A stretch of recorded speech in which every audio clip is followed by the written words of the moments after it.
시아의 세상은 작고 아늑한 방 한 칸이 전부였습니다.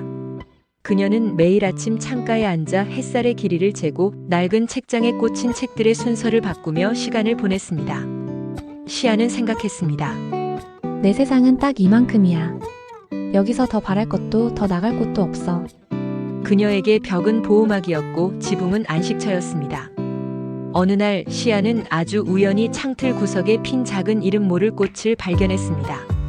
벽틈 사이에서 고개를 내민 그 꽃은 시아가 한 번도 본 적 없는 짙은 보랏빛을 띠고 있었죠.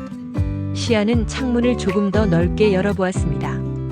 그 작은 틈 사이로 시원한 바람이 불어와 그녀의 뺨을 스쳤습니다. 창밖 너머에서 푸른 깃털을 가진 작은 새 한 마리가 날아와 창틀에 내려앉았습니다. 새는 시아를 두려워하지 않는 듯 고개를 까닥이며 노래를 불렀습니다. 시아는 새의 눈동자 속에서 자신이 가보지 못한 숲과 본 적 없는 강물의 반짝임을 보았습니다. 새는 잠시 머물다 다시 하늘 위로 솟구쳐 올랐습니다. 새가 떠난 자리에는 푸른색 깃털 하나가 남아 있었습니다. 시아는 그 깃털을 소중하게 손바닥 위에 올려놓았습니다. 깃털은 예상보다 훨씬 가벼웠고 만질 때마다 오로라처럼 묘한 빛을 냈습니다. 이 깃털이 온 곳은 어떤 곳일까? 시아의 마음속에 작은 파동이 일기 시작했습니다. 시아는 태어나서 처음으로 방문을 열고 복도로 나갔습니다. 그리고 한 번도 만져본 적 없는 무거운 현관문이 손잡이를 잡았습니다. 차가운 금속의 촉감이 손바닥에 닿자 심장이 빠르게 뛰었습니다. 문을 여는 순간 시아의 눈앞으로 눈부신 황금빛 햇살이 쏟아져 들어왔습니다. 문 밖은 시아가 상상했던 것보다 훨씬 거대했습니다. 발 아래에는 부드러운 풀들이 춤을 추고 있었고 공기 중에는 이름 모를 풀꽃 향기가 가득했습니다. 시아는 조심스럽게 한 걸음을 내디뎠습니다. 발바닥에 닿는 흙의 감촉이 낯설지만 다정하게 느껴졌습니다. 시아는 정원을 지나 더 넓은 들판으로 걸어갔습니다. 걸음을 옮길 때마다 지평선은 조금씩 물러났고 그만큼 새로운 풍경들이 시아의 눈앞에 펼쳐졌습니다.